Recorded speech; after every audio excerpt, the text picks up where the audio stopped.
Henley passport index অনুযায়ী 2025 সালে ভারতের পাসপোর্ট 5 ধাপ পিছিয়ে 85তম অবস্থানে চলে যায়। গত বছর ভারত ছিল 80তম অবস্থানে, তবে এবার তা 85তম স্থানে নেমে আসে।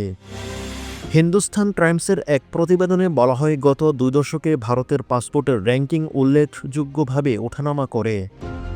তবে 2006 সালে ভারত ছিল 71তম স্থানে, কিন্তু 2015 থেকে 2021 সাল পর্যন্ত র্যাঙ্কিং কমতে থাকে এবং 2021 সালে এটি 90তম স্থানে নেমে যায়।